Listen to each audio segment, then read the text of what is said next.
Liar. Everywhere. On netrootsradio.com.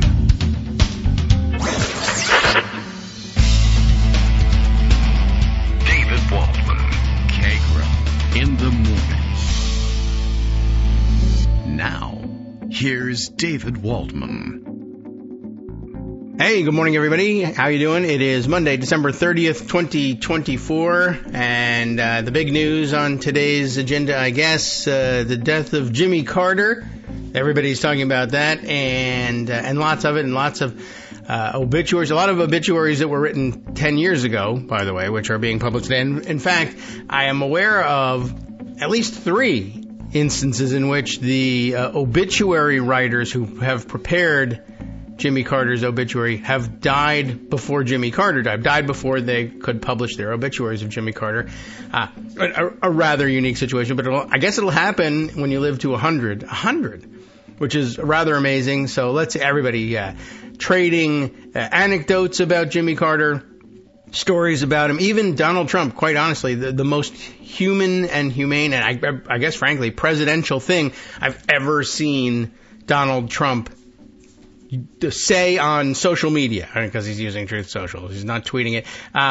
He's got a perfectly anodyne statement out there. What you would expect, in fact. I guess today is the day he finally became president. And it actually made me think, like, somebody's thinking about their own mortality a little bit, getting the idea of, well, what's it going to be like when people discuss me after my death? I don't think you're going to be able to redeem yourself with this, but I don't know. I guess if you're looking for something good to say about Donald Trump, the initial post on Truth Social that I've seen from yesterday when he got the news was perfectly normal.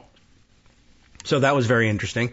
Lots of great stories about Carter being circulated, lots of great recaps of his presidency, and at least on the Democratic side, certainly, people are, I guess, scratching their heads. Why did we not like that guy again? He was actually a real one, and he was kind of everything you ever wished you had in a president, but something, gas crisis, hostages, etc., and the hostages, of course, bad rap, thanks to the underhanded and surreptitious espionage plan, really, by the Ronald Reagan campaign to keep Americans hostage in the hands of Iranian radicals for political purposes. That's really rather amazing. And treason. And probably, I guess, the second, or I guess if you count funny or you squint just right,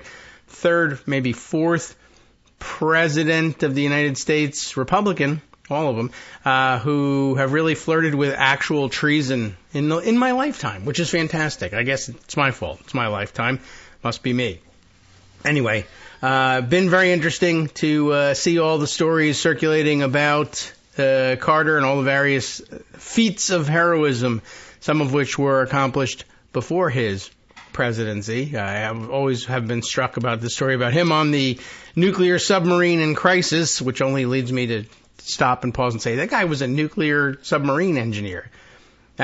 People came away with this idea that he was sort of simple or feeble in foreign policy or whatever. And apparently, well, this is a great opportunity to share all the stories about how, in fact, tuned in and practical he really was. Definitely handed a bad hand, no doubt about that. And I guess that was what impressed Donald Trump most, that he had it really rough. And Trump's statement, I don't want to spend time reading what a normal president says. It's kind of astonishing for him. I just heard the news about the passing of President Jimmy Carter. Those of us who have been fortunate enough, there's always a little Donald Trump in here.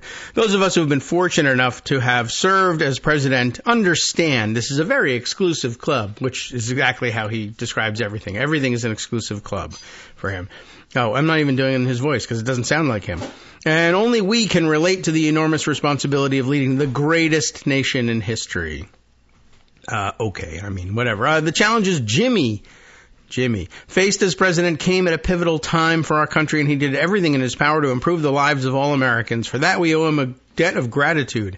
Melania and I are thinking warmly of the Carter family and their loved ones during this difficult time. We urge everyone to keep them in their hearts and prayers.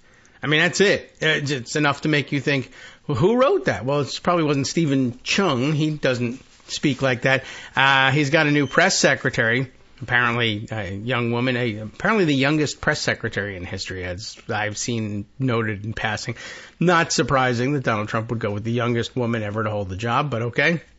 Maybe she wrote it. She may be talented enough to have pulled that off. That was really, although possibly Ivanka wrote that. She might be able to produce that. Anyway, I just thought that was interesting in general as we make a survey of the various stories that we might sample in order to bring us up to speed on, well, I mean, you're up to speed.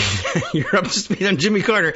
Ain't going to be no more news about Jimmy Carter except that his funeral takes place, I think January 9th. I worked that out in my head because I saw somebody say that it was 11 days before inauguration. So state funeral, I think, and I think that probably is part of what triggered some thinking on Donald Trump's part about what was going to go on. All right, let's see. Anything else that we have waiting in the wings that needs immediate attention? I don't think so. We can go then over to some of the various stories about Carter, and maybe it would just be wise to read a couple of other items. One that Scott shared with me. It's actually a few years old that has to be a part of any sort of Jimmy Carter roundup, though the story isn't chiefly about him. This is a New York Times piece from March of 2023. Peter Baker did the reporting on a 4-decade secret, one man's story of sabotaging Carter's reelection. Yeah, well, I think you all know the story, but it's an interesting retelling of it. This, as it says here in the subheader, a prominent Texas politician said he unwittingly took part in a 1980 tour of the Middle East with a clandestine agenda. This is interesting that he unwittingly took part in this tour. And maybe you have to read it to get some sense of, well, how could that be? How could you have done this unwittingly? And he tells a fairly convincing story of it, I guess. Well, I could share it with you, and well, why don't we give that a try? Let's see. I have no note here from Greg, and none of the Rafto stories have made it to the area today. So we'll see what's going on and whether he's going to be able to join us. It's a tumultuous time, and who knows? Okay, let's see. In the meantime, Peter Baker's story here. It has been more than 4 decades, but Ben Barnes. Do you know Ben Barnes? If you're from Texas, and you've been from Texas for a very long time, you may know Ben Barnes. I didn't, but he knows himself, and he remembers what he did vividly. His longtime political mentor has invited him on a mission to the Middle East. So you have to be the kind of person that would have A, a political mentor, and B, who would say, I'm going on a mission to the Middle East. Why don't you come with me? So, important guy, yes? What Mr. Barnes said he did not realize until later was the real purpose of the mission: to sabotage the re-election campaign of the President of the United States, which you'll find out puts him in a bit of an awkward position. Why? Because Ben Barnes is a Democrat at this point, and he remains a Democrat. It's Texas. People are realigning, including his political mentor, which is why he goes and does this thing. But imagine being a Democrat and in the middle of the 1980 campaign saying, hey, I'm going to go along on this sabotage tour. He didn't know. He says he didn't know. It was 1980, and Jimmy Carter was in the White House, bedeviled by a hostage crisis in Iran that had paralyzed his presidency and hampered his efforts to win a second term. Mr. Carter's best chance for victory was to free the 52 Americans held captive before Election Day. That was something Mr. Barnes said his mentor was determined to prevent. And again, the reason I'm going to read through this story, even though everybody, I think, listening to the show knows the story, there's a couple of details that make it especially interesting and relevant to where we are today, including the big background story here of Democrats facing a crisis, and it's like, at some point you wonder, why even try to solve this crisis in good faith and work to bring these hostages home when all of your work is going to be undermined by Republicans who say, yes, Americans should remain hostage longer if it means I could get a tax cut.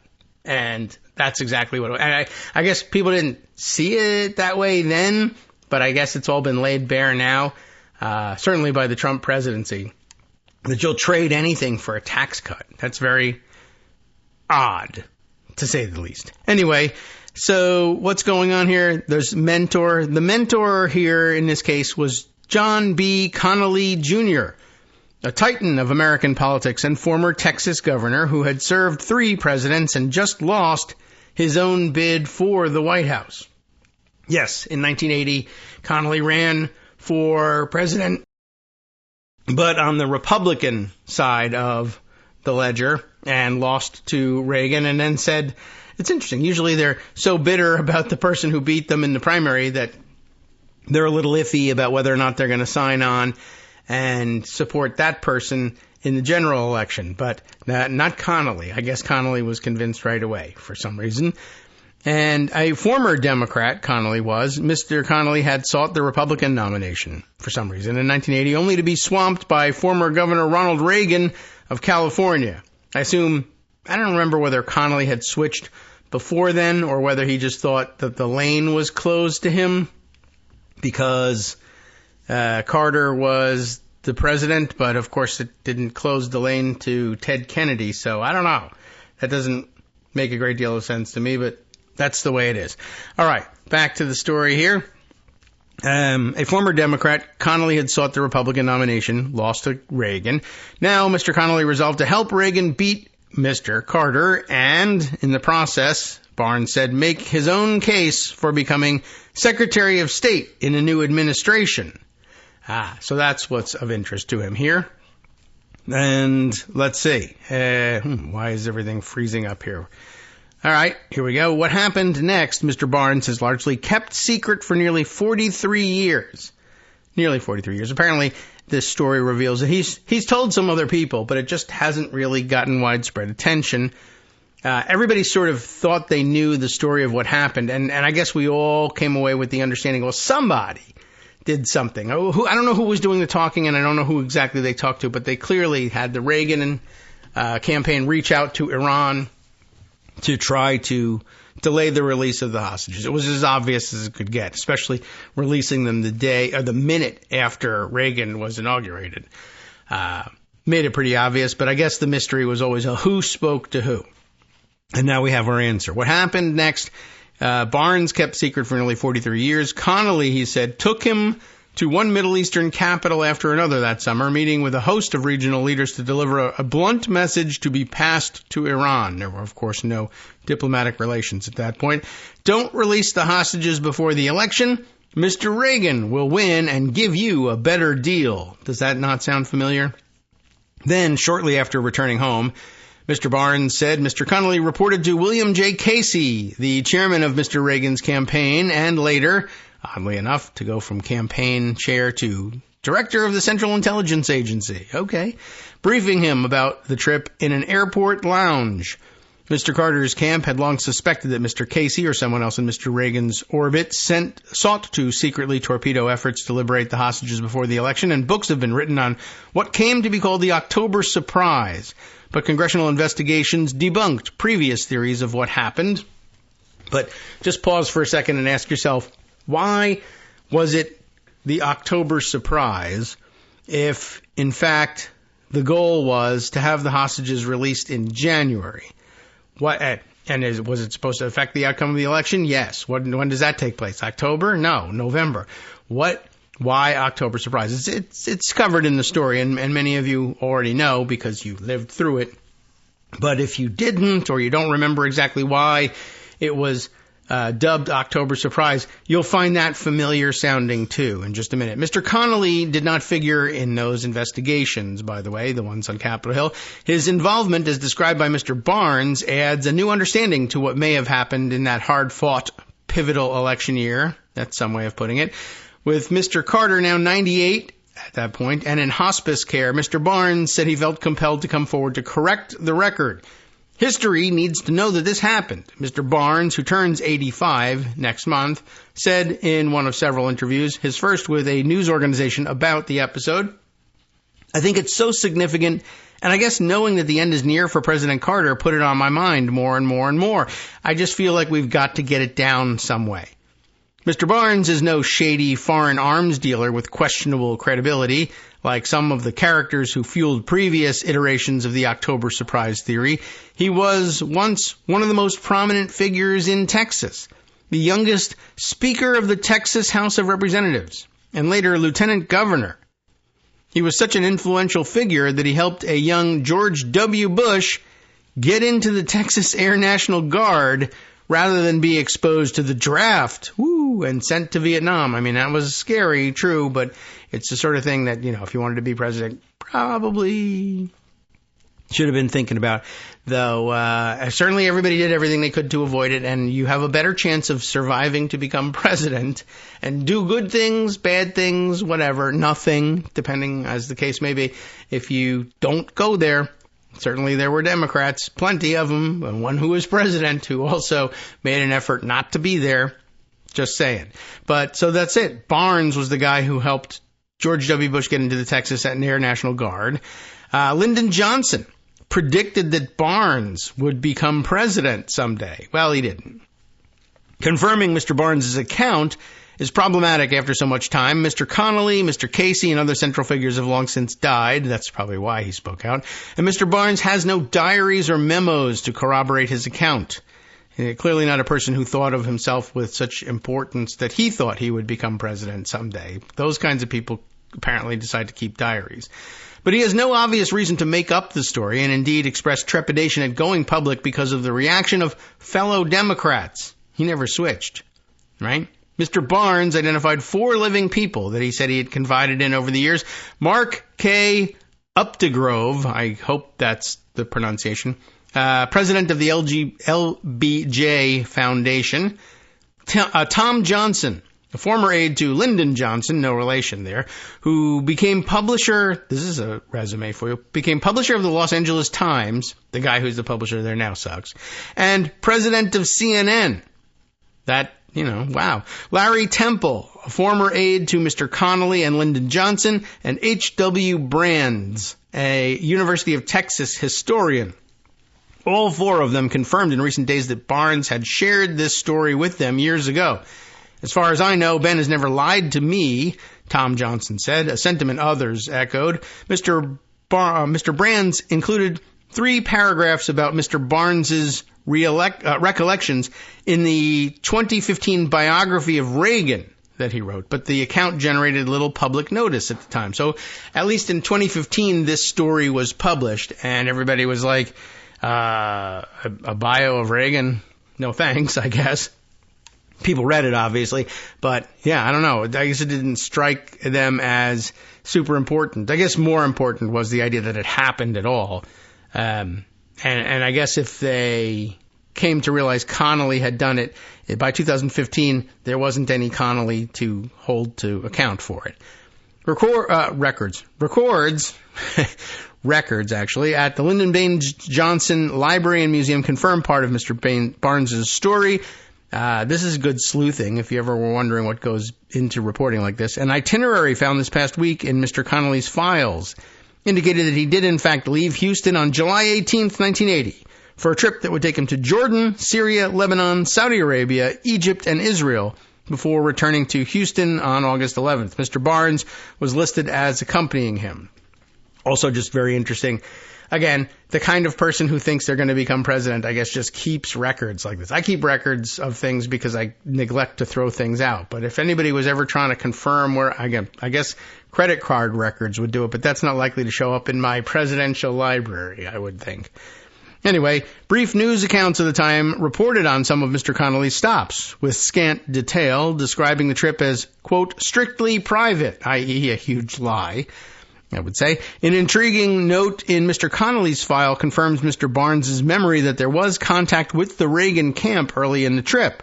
Under the headline, or rather heading, Governor Reagan, a note from an assistant reported to Mr. Connolly on July 21st, Nancy Reagan called. They are at the ranch, and he wants to talk to you about being in on strategy meetings. There was no record of his response.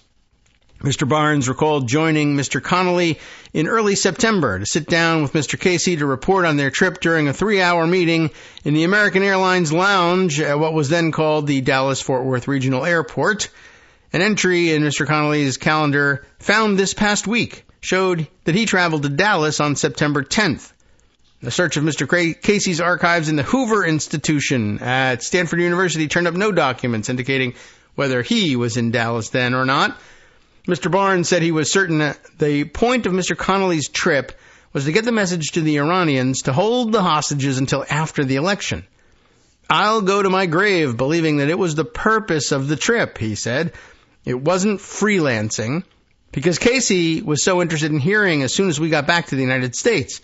Mr. Casey, he added, wanted to know whether they were going to hold the hostages. None of that establishes whether Mr. Reagan knew about the trip, famously knew about nothing, allegedly. Nor could Mr. Barnes say that Mr. Casey directed Mr. Connolly to take the journey. Likewise, he does not know if the message transmitted to multiple Middle Eastern leaders got to the Iranians, much less whether it influenced their decision-making, but Iran did hold the hostages until after the election, which Mr. Reagan won, and did not release them until minutes after noon on January 20th, 1981, when Mr. Carter left office. John B. Connolly III, the former governor's eldest son, said in an interview on Friday that he remembered his father taking the Middle East trip, and remember, this Friday was a year ago, or more, then a year and a half. He remembered his father taking a Middle Eastern trip, but never heard about any message to Iran. I guess he probably wouldn't. While he did not join the trip, the younger Mr. Connolly said he accompanied his father to a meeting with Mr. Reagan to discuss it without Mr. Barnes, and the conversation centered on the Arab-Israeli conflict and other issues the next president would confront. No mention was made in any meeting I was in about any message being sent to the Iranians, said Mr. Connolly. Doesn't sound like my dad. He added, I can't challenge Ben's memory about it, but it's not consistent with my memory of the trip. But of course you didn't go on it, so. Suspicions about the Reagan camp's interactions with Iran circulated quietly for years until Gary Sick, a former national security aide to Mr. Carter, published a guest essay in the New York Times in April of 1991 advancing the theory, followed by a book, October Surprise, that published in November, which probably would have been better done in October, don't you think?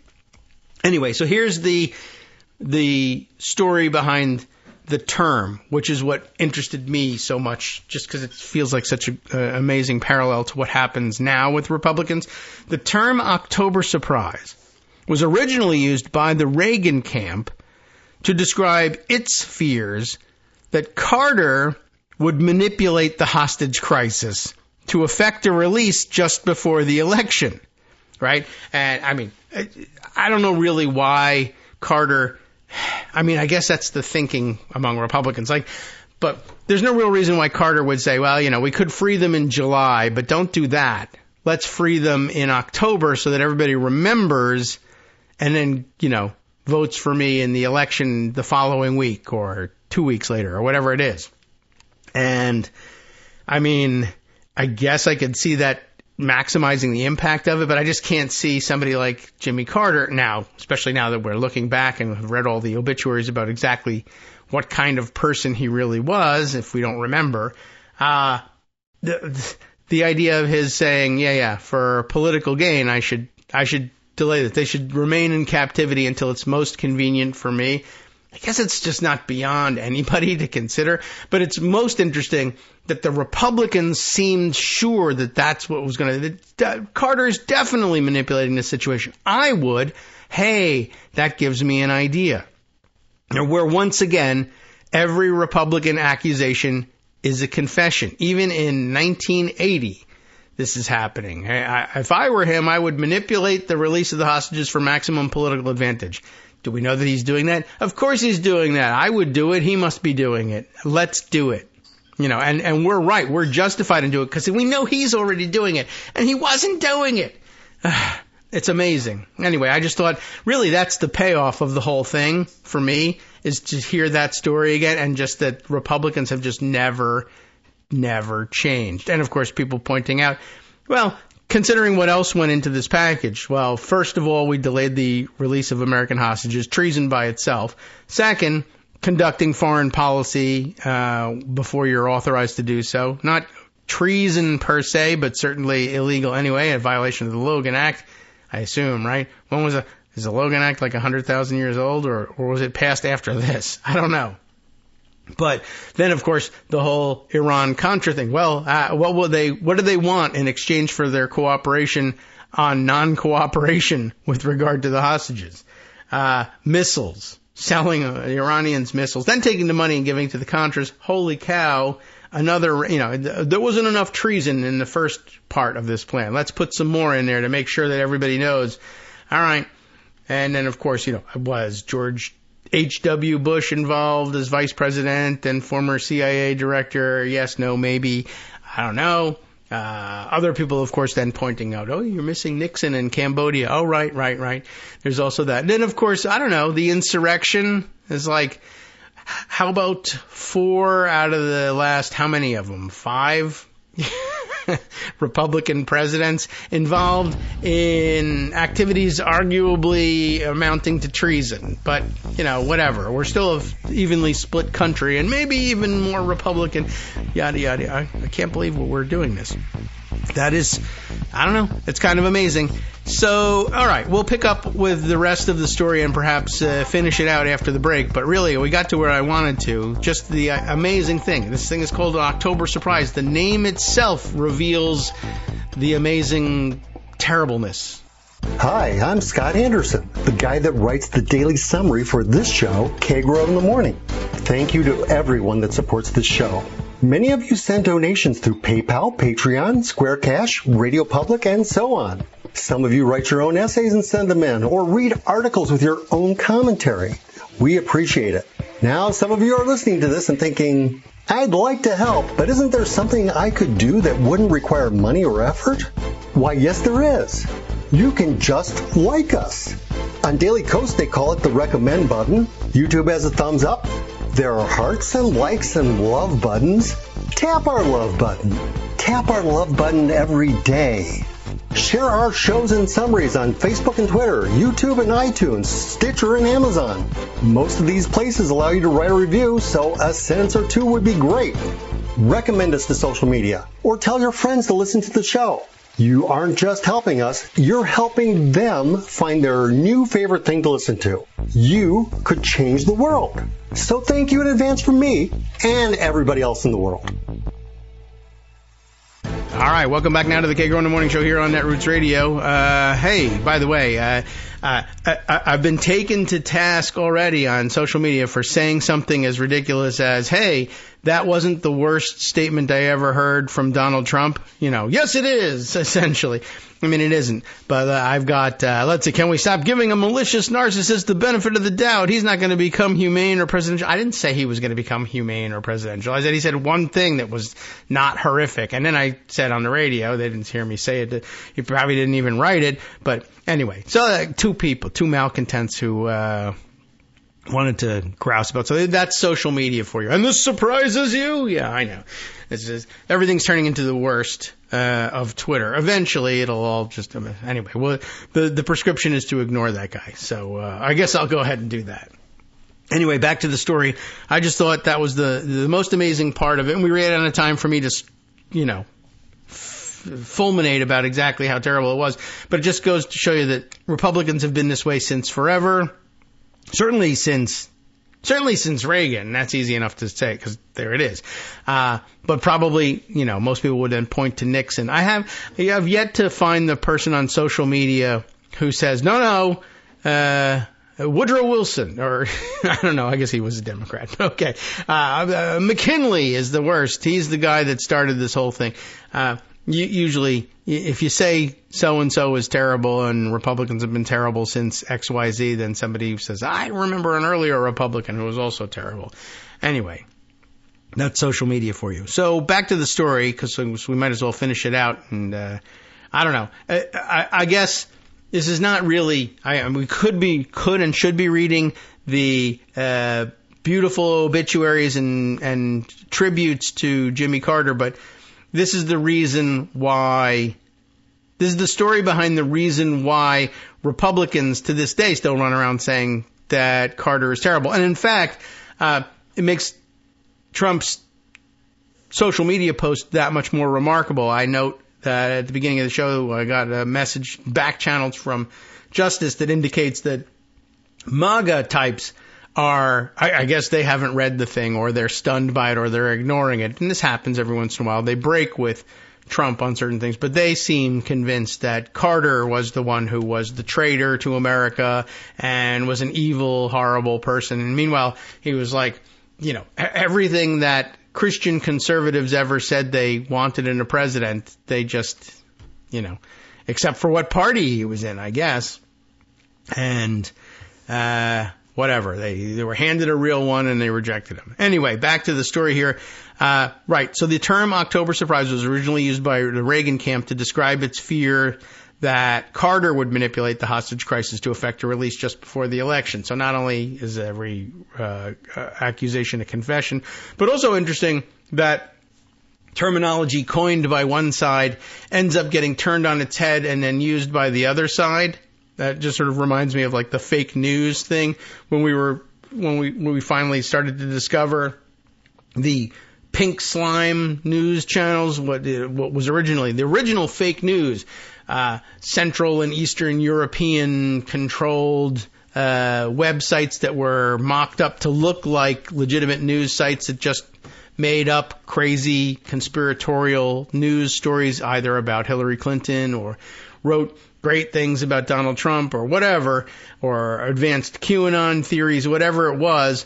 And then people began to point out the problem is that there are these places that have fake news. And then Trump was like, fake news. Fake news is news that's bad about me. Fake news. That's what ABC, NBC, CBS. And he stole that away, and it's never been brought back. I just thought that was another interesting and weird parallel. Anyway, back to the idea of the October surprise. To forestall such a scenario, that is, to block Carter from manipulating the hostage crisis, they decided, because that would be terrible. The only way to stop that terrible thing from happening was for us to manipulate it first. So, to forestall such a scenario, Mr. Casey was alleged to have met with representatives of Iran in July and August of 1980 in Madrid, leading to a deal supposedly finalized in Paris in October, which would make it an October surprise in the other direction, in which a future Reagan administration would ship arms to Tehran through Israel, oh my, in exchange for the hostages being held until after the election. Well, it was a rather different Israel at the time. But maybe that was the beginning of the end for those guys. The House and Senate separately authorized investigations. Both ultimately rejected the claims, interestingly enough, which was a mistake. The bipartisan House task force, led by a Democrat, Representative Lee Hamilton of Indiana, and controlled by Democrats 8-5, concluded in a consensus 968-page report, and anything that has 968 pages is difficult to get consensus on, that Mr. Casey was not in Madrid at the time, and that stories of covert dealings were not backed by credible testimony, documents, or intelligence reports. Well, still, a White House memo produced in November of 1991 by a lawyer for President George H.W. Bush reported the existence of a cable from the Madrid embassy indicating that Bill Casey was in town. Town would have been Madrid, of course, and for unknown purposes. Well, that would have done it, right? Well, the problem with this theory is it depends on Casey being in Madrid at that time, and there's no evidence that he was in Madrid at that time. Yes, there is. Oh, well, I wish we had seen that. The memo was not turned over to Mr. Hamilton's task force and was discovered 2 decades later by Robert Parry, a journalist who helped produce a frontline documentary on the October surprise. Now, if that was genuinely the case, golly, we never knew about it. We would have turned it over if we had known. That'd be one thing, but I guess I have a hard time believing that one, considering, let's say, I don't know, how much evidence Fawn Hall shredded for Oliver North, let's say. Suffice to say, it seems to be a pattern with these guys. They keep getting away with these incredible episodes of treason because the evidence is disappeared. Found later, though. Reached by telephone this past week, and that would have been in 2023, Mr. Sick said he never heard of any involvement by Mr. Connolly, but saw Mr. Barnes's account as verifying the broad concerns he had raised. This is really very interesting, and it really does add significantly to the base level of information on this, Mr. Sick said. Just the fact that he was doing it and debriefed Casey when he got back means a lot. The story goes further than anything I've seen thus far, he added, so this is really new. Michael F. Zeldin, a Democratic lawyer for the task force, and David H. Laufman, a Republican lawyer for the task force, both said in recent interviews that Mr. Connolly never crossed their radar screen during the inquiry, and so they had no basis to judge Mr. Barnes's account, while Mr. Casey was never proved to have been engaged in any October surprise deal-making. He was later accused of surreptitiously obtaining a Carter campaign briefing book before the lone debate between the two candidates, although he denied involvement. So, yeah, a bit of a scumbag on multiple fronts there. News of Mr. Barnes's account came as validation to some of Mr. Carter's remaining advisors. Gerald Rafshun, who was his White House communications director, said any interference may have changed history. Did. If we had gotten the hostages home, we'd have won. I really believe that. He said, it's pretty damn outrageous. Mr. Connolly was a political giant of his era, raised on a South Texas cotton farm, South Cotton, Texas farm, too. That's where you raise Texans. He served in the Navy in World War II and became a confidant of Lyndon B. Johnson, helping run 5 of his campaigns, including this Connolly. He's really some figure. Including, of course, his disputed 1948 election to the Senate that was marred by what were actually credible allegations of fraud, unlike the ones alleged last time around. Mr. Connolly managed Mr. Johnson's unsuccessful bid for the Democratic presidential nomination in 1960, then worked for the ticket of John F. Kennedy and Mr. Johnson. Mr. Connolly was rewarded with an appointment as Secretary of the Navy. He won a race for governor of Texas in 1962. He was, of course, in the presidential limousine sitting just in front of Mr. Kennedy in Dallas in November of 1963 when Lee Harvey Oswald opened fire. Connolly suffered injuries to his back, chest, wrist, and thigh, but unlike Mr. Kennedy, survived the ordeal. He won 2 more terms as governor, then became President Richard Nixon's Secretary of the Treasury, and ultimately switched parties. He was a favorite of Mr. Nixon, who wanted to make him his vice president or successor as president. Well, that didn't happen. Mr. Connolly was indicted on charges of perjury and conspiracy to obstruct justice. What? Not one of those. In 1974, accused by prosecutors of taking $10,000 to support a milk price increase. Wow. But acquitted by a jury. It's amazing. You can never get these guys nailed down on anything. Along the way, Mr. Connolly found a political protege in Mr. Barnes, who became, quote, more a godson than a friend, as James Reston Jr. put it in The Lone Star, his biography of Mr. Connolly. The son of a peanut farmer. I can't believe it. This is the second peanut farmer we've been talking about today, who paid for college selling vacuum cleaners door to door. Mr. Barnes was elected to the Texas legislature at age 21 and stood at Mr. Connolly's side for his first speech as a candidate for governor in 1962. So that's some career, by the way. A peanut farmer, son of a peanut farmer, went to college selling vacuum cleaners door to door, elected to the state legislature at 21. So it was like vacuum cleaners to the state legislature. That's pretty good. At 21, massive experience, et cetera, et cetera. I don't know, it must have been some kind of figure. at the time. Anyway, with Mr. Connolly's help, Mr. Barnes became House Speaker at 26. So 5 years in. I mean, the state legislatures, they move pretty quick with the leadership for some reason. I guess everybody ends up running for Congress and leaving, but and clearing the path. So how do you like that, right? Peanut farmer, sell some vacuum cleaners, go to college, boom, state legislature, 5 years, boom, Texas House Speaker. Holy cow. I guess I can see why people are like, maybe this guy will be president. Well, anyway, he was later elected lieutenant governor, a powerful position in Texas, only to fall short in his own bid for governor in 1972. He urged Mr. Connolly to run for president in 1980, even though by then they were in different parties. Just, personal loyalty. That's not a terrible thing, right? After Mr. Connolly's campaign collapsed, which sounds like a good idea, he and Mr. Barnes went into business together, forming the Barnes-Connolly Investments Company.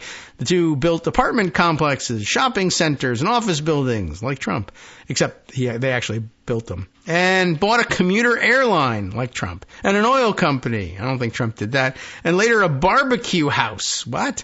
A Western art magazine. They're just buying whatever they can find. A title company and an advertising company. But they overextended themselves, I would have guessed. Took on too much debt, and after falling oil prices shattered the Texas real estate market, filed for bankruptcy in 1987, like Trump. The two stayed on good terms. In spite of the disillusionment of our business arrangement, Ben Barnes and I remain friends, although I doubt either of us would go back into business with the other, Mr. Connolly wrote in his memoir, In History's Shadow, shortly before dying in 1983, at the age of 76. I think he probably would have arranged to live a little longer if he was up to him, but okay. Mr. Barnes, for his part, said this past week, I remain a great fan of him, Connolly. Barnes had no idea the purpose of the Middle East trip, apparently, when Connolly invited him. They traveled to the region on a Gulfstream jet owned by Superior Oil. Only when they sat down with the first Arab leader did Mr. Barnes learn what Mr. Connolly was up to, he said, which to me, I know that sounds surprising, and I guess you could get an answer that was wrong and go with it, but I don't know. Before I step on, I love to get on a private jet, even if it is owned by an oil company, go around the world. Sure, that sounds interesting. Why am I going again? No reason. I don't even pack my bags for that. What do you mean, no reason? I'm sure he gave him some other reason. I think that would be an interesting part of the story. Mr. Connolly said, look, Ronald Reagan's going to be elected. This is the message that he's giving to the Arabs. Ronald Reagan's going to be elected president, and you need to get the word to Iran that they're going to make a better deal with Reagan than they are with Carter, Mr. Barnes recalled. He said, it would be very smart for you to pass the word to the Iranians to wait until after this general election is over. And boy, I'll tell you, I'm sitting there and I heard it, and so now it dawns on me, I realize why we're there.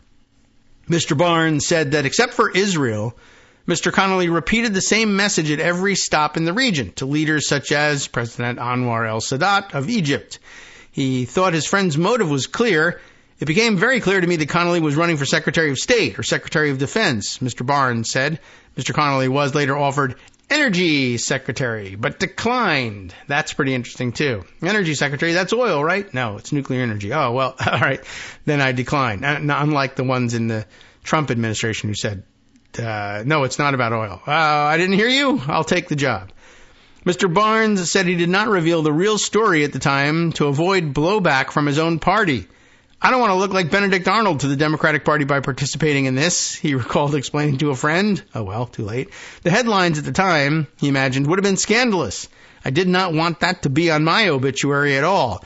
But as the years have passed, he said, he's often thought an injustice had been done to Mr. Carter. Yeah, you did it, too.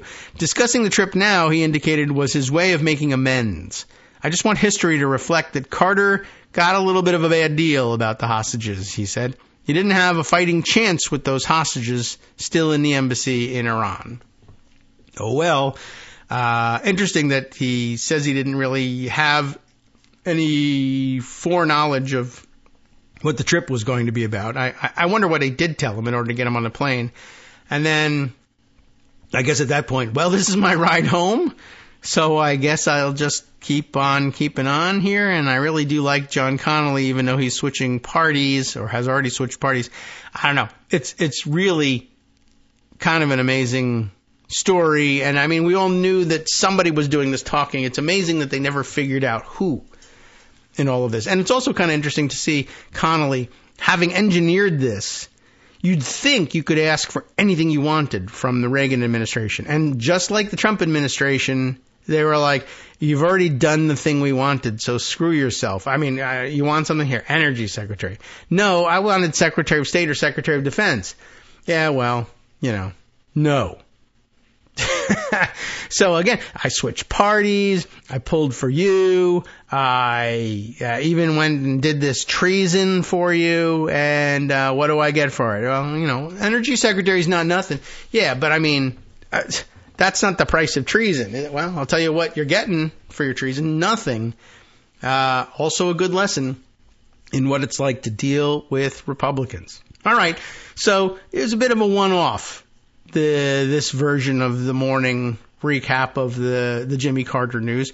And I can't select the best or most impressive of the stories that are out there in the obituaries. We could make an effort at it, I suppose, but why would we do that? I'm sure that's what you're reading.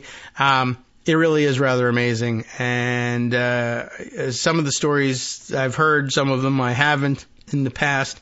But, all impressive. And the next couple of days, I think, we'll be reflecting on the life of Jimmy Carter, both in the presidency and, of course, afterwards, which, we haven't seen any equal in his post-presidency. Not even close. I mean, a lot of people remaining prominent in politics and public affairs, but yeah, not at the level of I'm going to build a house for homeless people. The speeches, not much more from most people. All right. So let's see. The other development over the weekend, I guess, is what might or might not be a genuine disagreement and or civil war among Trump supporters, MAGA as MAGA, just regular rank and file MAGA, and I don't know, people who came to the MAGA movement chiefly in their economic anxiety / racism, versus the people who were economically secure and racists like Elon Musk. And I guess the fight broke out, I think, early enough for us to make some mention of it on Friday, that it looked like it was the Laura Loomer types versus the tech bro types, Elon Musk, Vivek Ramaswamy, and it came down to immigration issues. That rank and file MAGA says, we were promised, except for, of course, all of the people interviewed in all the FAFO stories, right? We were promised that everybody who was an immigrant, legal, illegal, or whatever, just so long as they were brown, maybe they're not even immigrants at all, would all be deported. What's happening with that? And you have Elon Musk and Vivek Ramaswamy, and Vivek has another beef with everybody too. That was of some interest. But saying, well, we need at least the H-1B visa people, where we don't have people who can perform the work here in the United States, so we import experts, usually very heavily in tech, and bring them in. And, and now that's another thing too. It's a visa. It's not a green card or citizenship. It's temporary. That's one thing. I mean, you could look at that and say, well, that's not even really immigration per se, but it very often results in a decision to, hey, it's great here. I think I'll apply for permanent residency as well. But anyway, they were saying, well, we'll at least preserve the H-1B visa program, even though it allows foreigners to enter this country temporarily. And that angers MAGA, and they're fighting and sniping at one another. And it's getting pretty bitter and such, but it also gave me occasion over the weekend to think, are they really doing this? Are they really? I mean, if I don't see bodies hitting the floor, it starts to smack to me of something staged, like let's either make it look like there's a split to see, I don't know what they think would happen. I mean, there's no opportunity to do anything about it. So, that's the big part. That's the biggest thing dissuading me from thinking it's totally staged. But I don't know that it's that important at this point. But anyway, it made it look like it. I guess they just enjoy fighting in public. And so it has gotten to the point on social media where, there's the Laura Loomer true believer types who are saying, we were sold out by Elon Musk. I can't believe that this guy thinks that he can manipulate the new administration to his own financial advantage and sell the rest of us out. Well, I don't know if you knew who you were voting for here, but as it turns out, that was always going to be the case. Anyway, it's interesting to see them fighting and arguing over, the direction that we should be going. And then to see Trump trying to weigh in on this. For a long time, he was silent on it, which was really interesting in its own right and was, I guess, possibly demoralizing the MAGA true believer ranks for a little while. Like, why isn't Trump weighing in here? Is he gonna go with Elon on this? And as it turns out, he is gonna go with Elon on this. The difference between, of course, you, the true believer, and him, Elon Musk, is he put $270 million into my thing and you didn't. And I mean, you might have put some more money, and I guess collectively you may have put more money in, but yeah, collectively, who cares collectively? This guy, one guy, gave me $270 million, and I'm looking to steal some more from him. So he, in fact, weighed in and weighed in incorrectly. I believe he made a statement saying, well, actually, I think, or somebody pulled out, maybe it was archival statements about him. I'm very familiar with the H-1B visa program. We used the H-1B program very frequently at Mar-a-Lago, and he gave some excuse to it. The way he did in 2016, and it may even have been from 2016, that he was saying, look, it's there, it's on the books, so take advantage of it. You have to, as a businessman, you have to take advantage of these things. Back when he was saying, I didn't pay taxes, that makes me smart, right, in the debate with Hillary Clinton.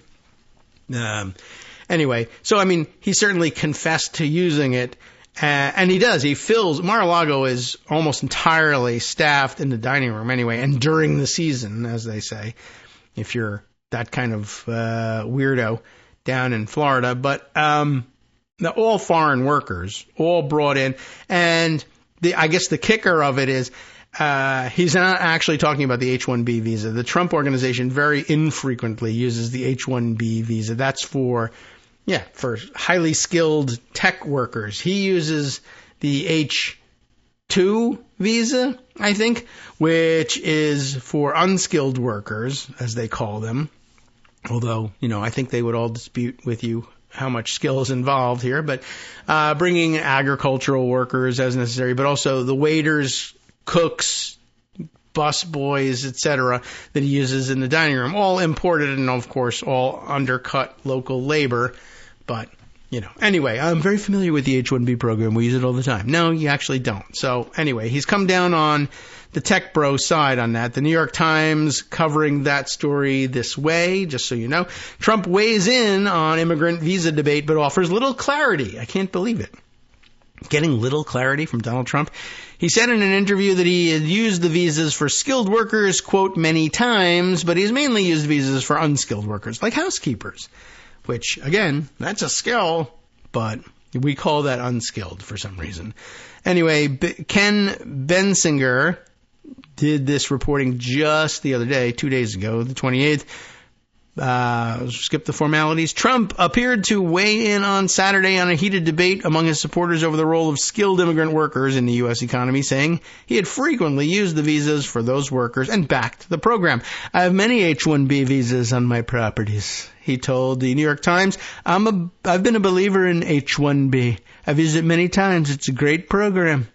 But his comments, which were enthusiastically embraced by the technology industry as an endorsement, may muddy the waters because Mr. Trump appears to have only sparingly used the H-1B visa program, which allows skilled workers like software engineers to work in the U.S. for up to 3 years and can be extended to 6 years. Instead, he has has been a frequent and long-time user of the similarly named but starkly different H-2B visa program, 1, 2, what's the difference? Oh, huge difference, but whatever. Which is for unskilled workers like gardeners and housekeepers, as well as the H-2A program, which is for agricultural workers. Those visas allow a worker to remain in a country for 10 months. Federal data show Mr. Trump's companies have received approval to employ over 1,000 workers through the H-2 programs in the past 20 years. Very unfair to our local workers, but I don't care. The Trump transition team did not reply to multiple requests for comment seeking clarity on the type of visas the president-elect was referring to in the interview. The clarity is there. He did not actually use that very much. It was H-2, not H-1. He's just wrong. Just say it. But it did, the campaign, transition team that is, respond to a prior query about Mr. Trump's position on work visas by sharing the text of a speech he made in 2020 extolling the work of American citizens in building the country, noting that Americans must never lose sight of this miraculous story, whatever it might be. While campaigning in 2016, Trump spoke out against the H-1B program, calling it very bad for workers and stating we should end it. Although I'll give him at least credit for saying, I think the fuller comments there were, I use it, it's there, I have to take advantage as a businessman, but it shouldn't be there. And that actually made, it's probably the last time he ever made sense on anything. Still, the news report on Saturday set off a wave of celebration in the tech industry among supporters of Elon Musk, the world's richest man, who needs no supporters, of course, and who's been an outspoken advocate of H-1B visas. Ian Miles Chong, social media influencer with bazillion followers on Twitter, said, Donald Trump backs Elon Musk on H-1B visas. Well, he did. I don't really know why we had to quote Ian Miles Chong on that, but apparently they thought that was interesting. Mr. Musk, a naturalized citizen born in South Africa, who said he held an H-1B visa, replied to another post claiming the president-elect had come down in favor of skilled worker visas with one word, indeed. And, of course, you all remember hearing the story, I think, during the last campaign about what Elon Musk's questionable immigration story really was, that he was here in the United States on a student visa that entitles you to stay while you're studying, and then he stopped studying. He dropped out. He didn't take any courses. He lost his eligibility for the student visa and went to work instead, but he didn't have a work visa. His brother apparently made a joint appearance with him at some, I don't know what, TED Talk type forum on stage somewhere and said, we were illegal immigrants. Let's be clear about this. Elon said, I think it was a gray area, but it wasn't. All right, welcome back now to the Kagro in the Morning Show here on Netroots Radio. So, where were we with all this? Perhaps we'll read a little bit more, but we don't really need the entirety of the rest of this discussion. Probably, let's see, Mr. Musk has frequently stated that the visas are necessary, H-1Bs, because of a lack of American citizens capable of doing the work required by tech companies, even though we're exceptional and we're such innovators, et cetera, et cetera. There's a permanent shortage of excellent engineering talent, he wrote on Christmas Day on Twitter. Not busy with anything else, apparently. Visas for skilled workers have become a highly polarizing topic among Mr. Trump's followers, many of whom oppose all types of immigration and call for the country's borders to be closed. That contrasts with his supporters from Silicon Valley, who have long relied on programmers entering the country on H-1B visas, including themselves, I think, mostly, to supplement their workforces. The debate reached a boiling point over the past week as Trump loyalists, including Laura Loomer, a right-wing activist, attacked the visas on social media, calling them a threat to American workers and the country's sovereignty. I foresee this as a national security risk, she told the New York Times. That's not really I guess she said it, they have to quote her or whatever, but you're not really qualified to pass on that, probably. I foresee things as national security risk too, and they don't listen to me either, so I don't see why they should listen to you. You're a lunatic. I'm at least not a lunatic, but well, who cares what you think is a national security risk? All right, well, fair enough. You can still say it. You have that freedom. So let's see. They fight. There's more reporting about, Steve Bannon is angry about things.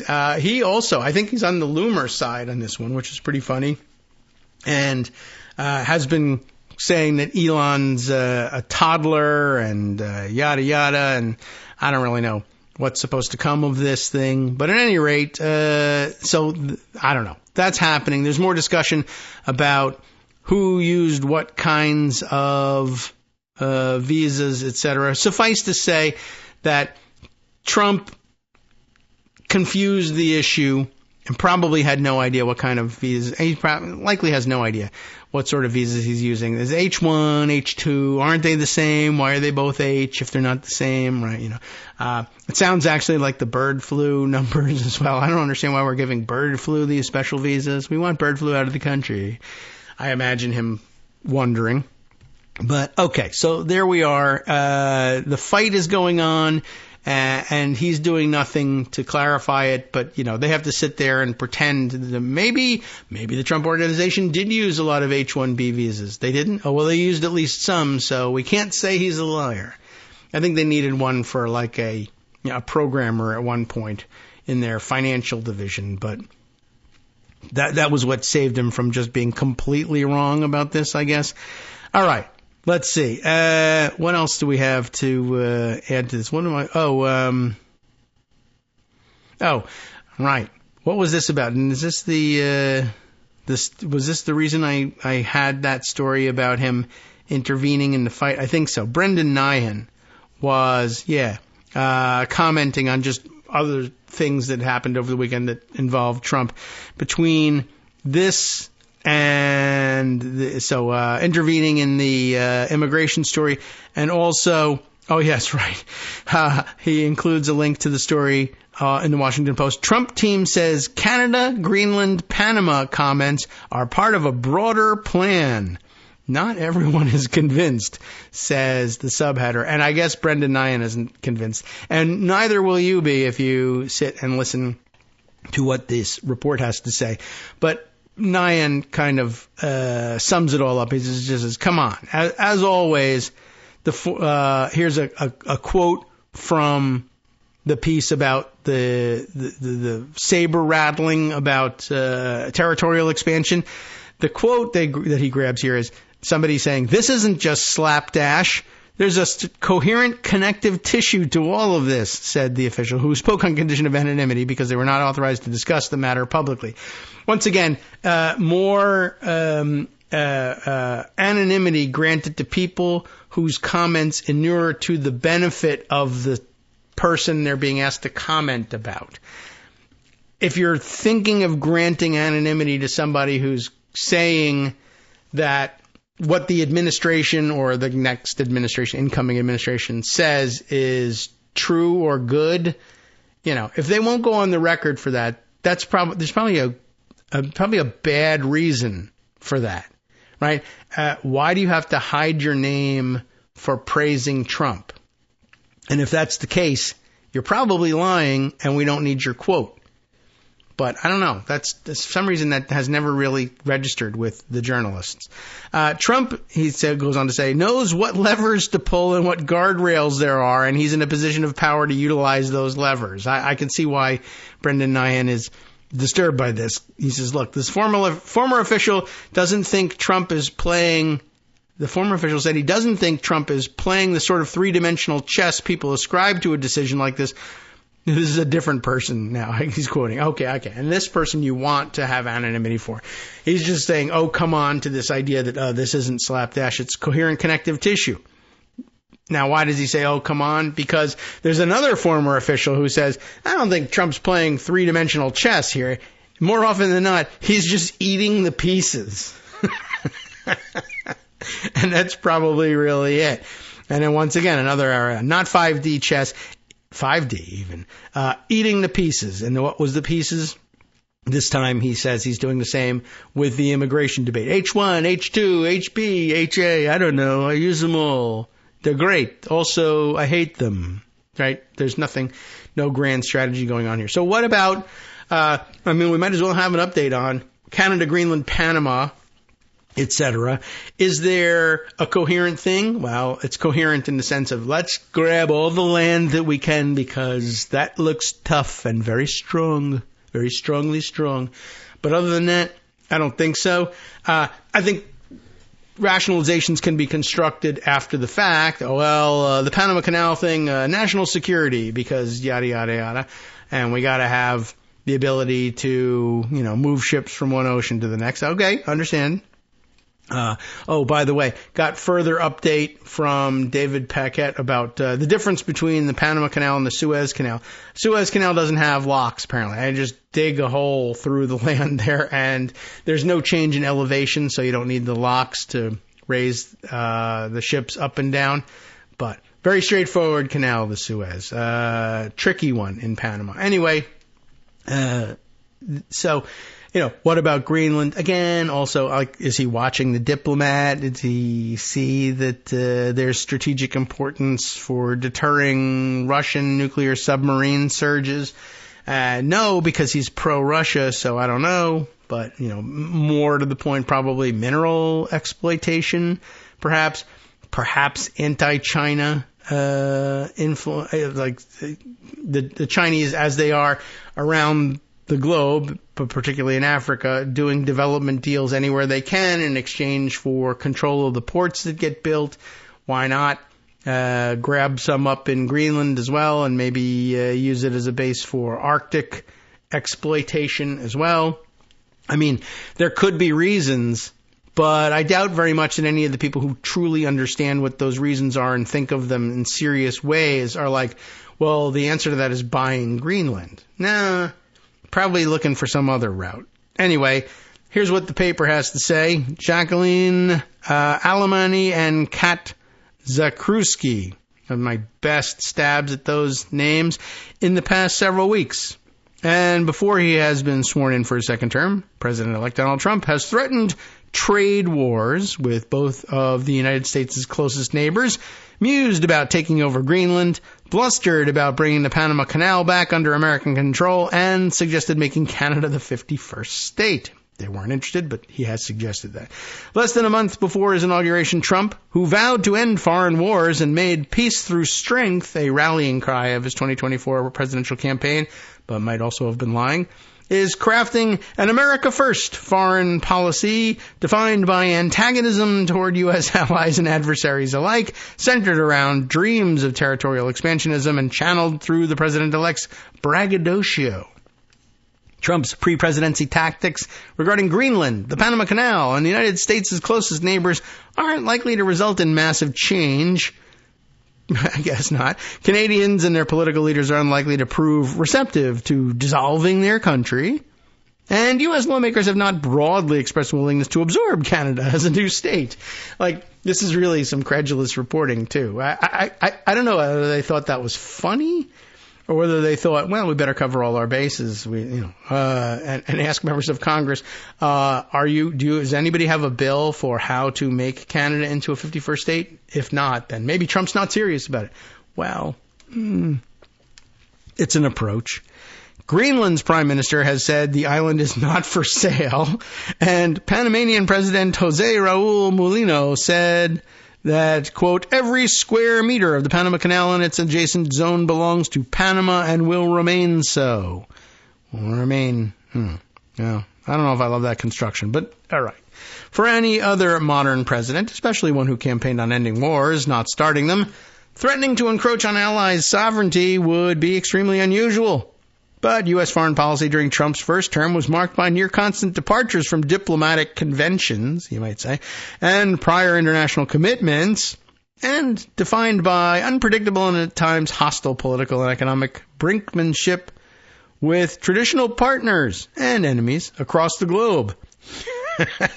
For Trump, training his imperial instincts on some of the United States' closest partners advances a version of that same scattershot foreign policy he pursued during his first term when he sought to forcefully promote American interests on the global stage with little regard for borders or delicate international relationships.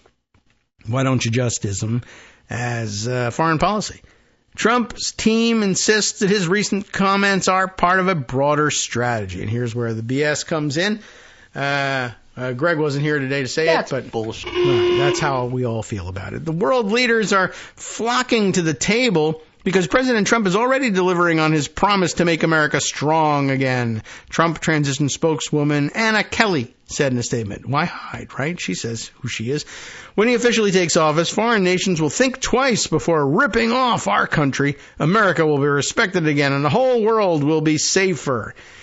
Probably both untrue But yeah, they will think twice about anything, including coming to an agreement with our country, because what's the point? An overarching mission of countering Russia and China is the most common thread tying together Trump's comments about Canada, Mexico, Greenland, and Panama, a Trump transition official argued. Trump himself has not explicitly made that argument, but probably couldn't even if he wanted to. This isn't just slapdash.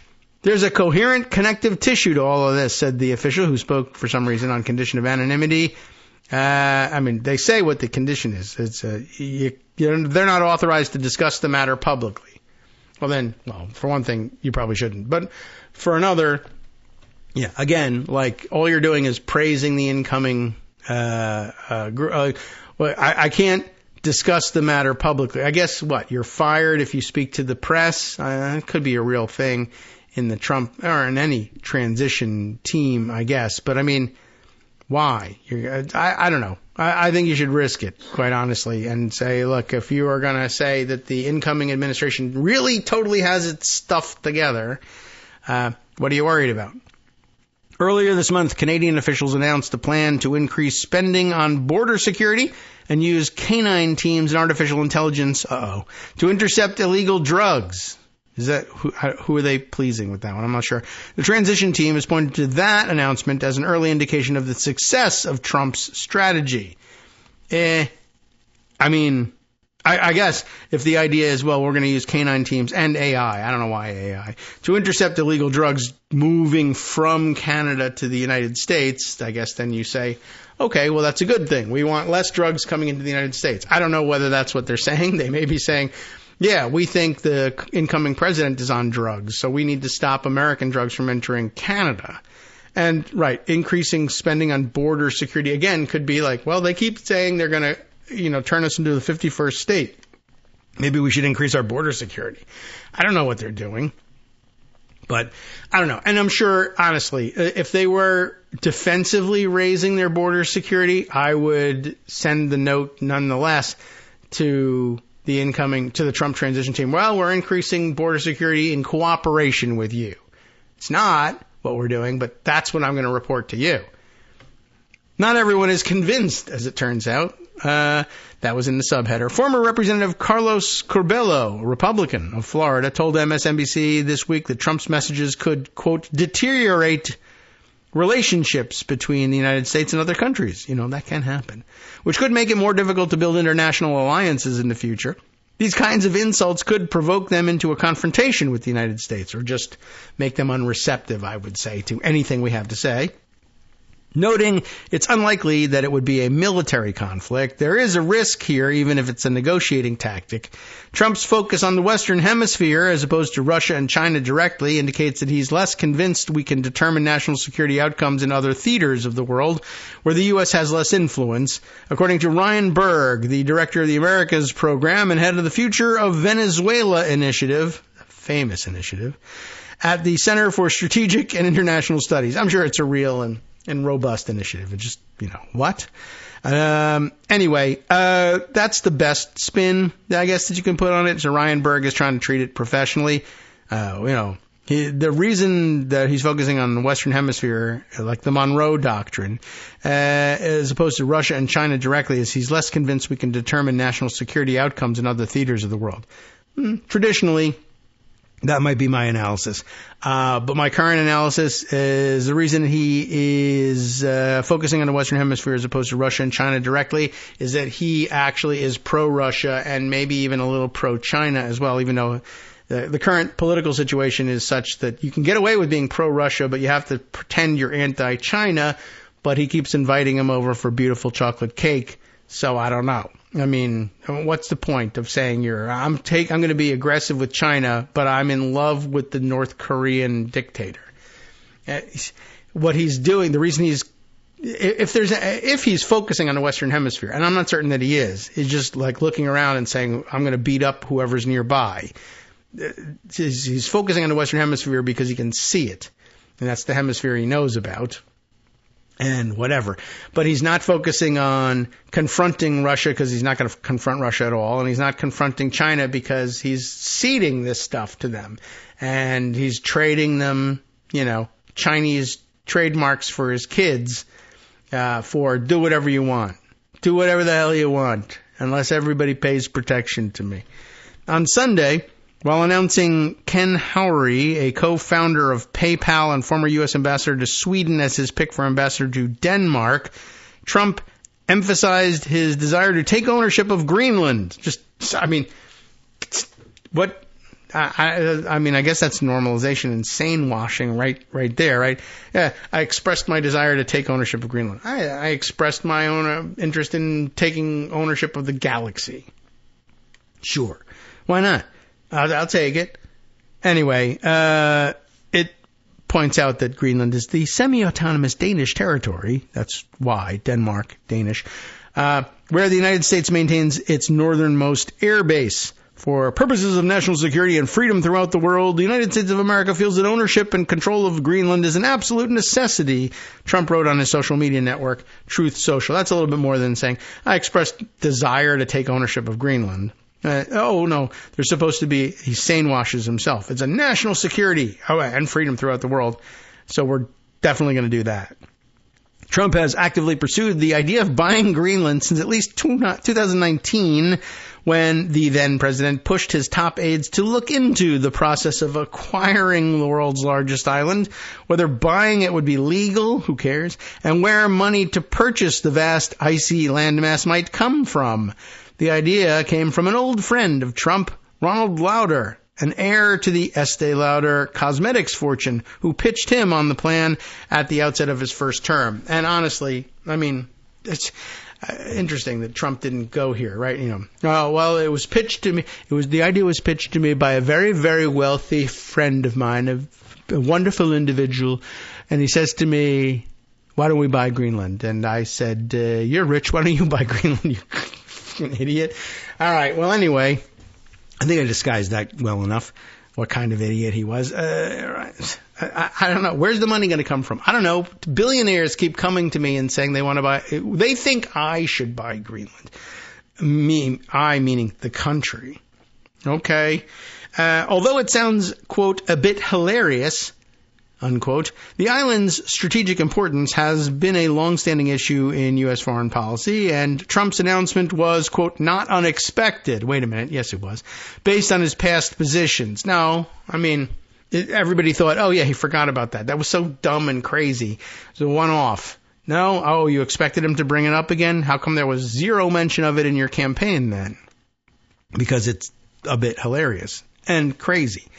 Anyway, this was all according to a former Danish diplomat who dealt with the issue during the first Trump administration, also speaking on condition of anonymity. Mike Pompeo, Trump's second Secretary of State, visited the region in June of 2020, shortly after the U.S. reopened its first consulate in Nuuk, Greenland, for the first time since 1953. Wow. Pompeo highlighted America's presence in the Arctic and took aim at Chinese and Russian efforts to gain a foothold in the resource-rich island. Something is probably going to happen with Greenland over the next 10 to 15 years, the former diplomat added. They might go independent, which is why the U.S. is hedging for all futures. They are moving in the direction that the U.S. sees as part of its zone of influence, especially if you just take over Canada along the way. In a separate series of social media posts last weekend, Trump escalated his threats to retake control of the Panama Canal, accusing Panama of, quote, ripping off the United States with high shipping rates and allowing Chinese soldiers to operate the waterway, claims that Mulino denied. There are no Chinese soldiers in the canal. For the love of God, Mulino said during a briefing last week, addressing Trump's post directly. It's nonsense. There's not a single Chinese soldier in the canal. But Berg said there is some validity to the idea that China's global port influence, including on both sides of the Panama Canal, that would be the Atlantic Ocean and the Pacific Ocean. That's where ports go. And if the Chinese are interested in ports, they're likely going to be in fairly close proximity to oceans. And those are two of the biggest.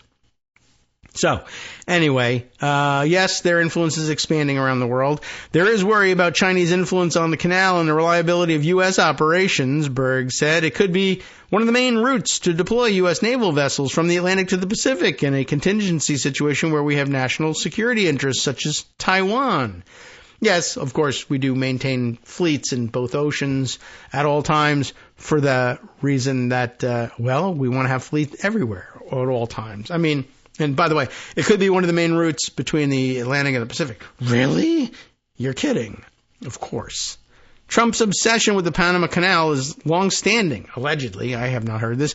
According to John Feely, who served as Trump's ambassador to Panama, Trump felt that President Jimmy Carter made an historic mistake by signing the two treaties that relinquished American control over the canal, Feely said. And now, of course, Jimmy Carter has died, and he's had aides put out a statement that actually looks semi-presidential about it, instead of criticizing him over the Panama Canal. And that's the one that I think he probably wanted to write, but he was playing golf and somebody put out a nicer one in his name instead.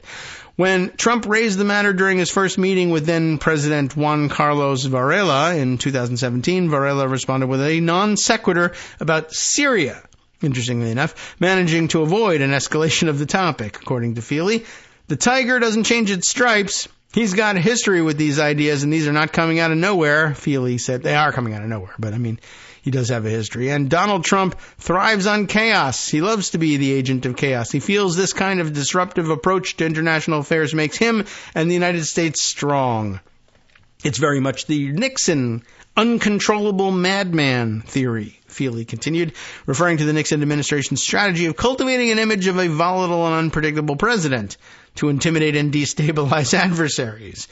Trump's expansionist rhetoric harks back to a time when a state's power was defined by the land it controlled, rather than the more diffuse forms of influence, military, economic, cultural, diplomatic, that U.S. presidents have pursued since the conclusion of World War II, said Daniel Immerwahr, a Northwestern University history professor and author of How to Hide an Empire, a history of American imperialism. None of this would have sounded weird in the 19th century, Immerwahr said. That's true, adding that Trump has embraced a more forceful approach to U.S. diplomacy, appearing to lack the patience for the sinuous blend of cooperation and consent that has defined U.S. diplomacy for much of the last century.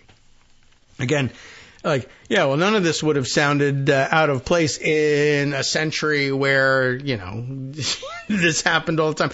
Yes, that's true. None of, arson doesn't sound out of place among arsonists, and murder not out of place among murderers. Likewise, imperialism doesn't sound out of place among imperialists. It's just that we're supposed to be post-imperialists. Now, I know you can argue, no, we exercise this other different kind of, soft imperialism now. Yeah, but that's what we're talking about. Well, in an era of soft imperialism, he's talking about hard imperialism. That's weird. You can say that. The focus on the Panama Canal is ironic because the passageway historically was the focal point of a shift in U.S. policy away from territorial expansionism toward a more informal empire, said Jonathan Katz, a foreign correspondent and author of Gangsters of Capitalism, a biography of Smedley Butler, who we've mentioned on the show before, right? A decorated Marine and veteran of America's foreign wars in the late 19th and early 20th centuries. He's not just a Marine, he was a general. You probably want to say so at some point. It's really in Panama where America makes this turn to, we're not going to formally colonize this place, but we're going to create a de facto colony and control the strip in the middle, Katz said. Trump's expansionist visions may appear to contradict the anti-interventionist promises he made on the campaign trail, as he argued the United States should limit spending to defend Ukraine and bashed the North Atlantic Treaty Organization. But his positions echo the early foreign policy of Woodrow Wilson, one of the first politicians to run on the catchphrase, America First. Now, that's saying washing too. It's not part of his overall foreign policy vision of extracting us from aggressive expansionism to say, I want to sacrifice Ukraine and withdraw from NATO. That's just kowtowing to Putin. I'm anti-Ukraine because Putin wants to conquer it and I want to give him what he wants for some reason. I just don't want to be in competition with him, or I admire the way he runs his country and is able to steal all the money, whatever it is that's motivating it. I wouldn't say Well, I don't understand. Why is his interest in disengaging from Ukraine not translating into an interest in disengaging or not re-engaging anyway in Panama? And the answer is they're two completely different impulses. He feels like he, I guess, admires Putin's expansionism and wants to get out of the way of it, and at the same time says, well, maybe there's places we could do that the Russians won't fight us over. Although, quite honestly, I don't see why the Russians wouldn't want to control the Panama Canal as well. But anyway, the rest of the article is merely, I guess, kind of sane-washing at this point and trying to find patterns and coherence in the nonsense. I think the better explanation, of course, chaos agent and whatever feels good to me and I saw on TV last night is our foreign policy. Hi everybody, it's me, David Waldman. Yes, the same guy who interrupts you all the time. Interrupting you one more time just to tell you again, another reminder that your contributions are what keep this show on the air, and patreon.com, patreon.com, is still among the easiest ways to make the sustaining subscription donations that keep us afloat. Are you ready for the pep talk about how our Patreon campaign is still going strong and growing? Well, too bad. Yeah, the plain fact is we actually are headed in the wrong direction, and whereas we once had about 175 monthly patrons, we're now actually down below 150. Time to recruit some more. Not exactly the kind of news I wanted to share, but there it is. For those of you in a position to support the show, patreon.com does make it easy to make those secure, recurring monthly contributions to do so. Patreon.com/KagroX gets you straight to our donation page. We've been through a lot together. The worst of the pandemic, we hope. The worst of the insurrection, we hope. So go ahead and treat yourself. You don't need an excuse. Give yourself the gift of a little something you enjoy in life. Support the show. And of course, if you happen to prefer using PayPal or even the Square Cash app, we're up and running on those options too. So thanks again, everyone, for all your support. We couldn't, or at least shouldn't, do it without you. Hope you'll be on board soon too. Thanks for all your support. All right, welcome back now to the Kagro in the Morning Show here on Netroots Radio. Would you like to forget about Greenland and everything else? Will Bunch would like us to forget about it. And I'd like to just drop the subject at the moment. There is more to the story, but the more I read about it, the more frustrating it gets. The people trying to second guess what it means that Donald Trump has seen something on TV and then said, me see on TV. Person, man, woman, camera, television. Okay. Yeah, I don't really need to analyze that. But if you can forget about them, you can focus on something else that, again, might be giving Trump too much credit in terms of there being a coherent plan. But it's certainly something that we need to watch out for. And he may be getting an assist in this from Elon Musk, who might have his head together just a little bit more, despite the fact that he appears to be taking, I don't know, allegedly massive amounts of drugs, which might not be great, but it'll take a while before his brain is too fried that we don't have to listen to him anymore. Forget Greenland, says Will Bunch in the Philly Inquirer. Trump and Musk's real World War III, oh, that reminds me we got more about Finland to talk about, is an all-out war on the truth. Like the whole thing. All right, sounds important. In a world, I love those words. That's a great turn of phrase, and it makes it sound like it's a movie trailer. In a world where the news doesn't stop getting more bat guano crazy just because it's Christmas. Where a phony war between the United States and Denmark consumes more electrons than the heartbreakingly real ones in Gaza and Ukraine, you might have missed a major escalation in the world conflict that matters most. Oh boy, something you didn't know about, you dummies. The unrelenting and wildly successful war on facts, also known as truth. Okay, well, luckily, we already agreed with Will Bunch on this one, so we don't feel all that dumb anymore, right? A man with 11 kids who spends Christmas Eve tweeting, Elon Musk, the ketamine-fueled Bond villain and richest human in world history, who emerged from the Trojan horse of America's 2024 presidential election, hell-bent on world domination, showed yet again that it's never enough for him.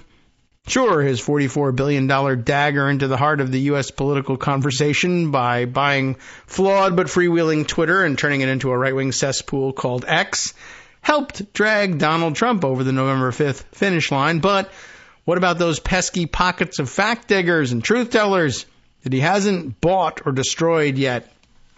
And I guess maybe that's supposed to include Laura Loomer. I don't think so, not in Bunch's calculation. She's certainly not a truth teller in his mind, but he's intent on eliminating her and his other critics on Twitter as well. That too.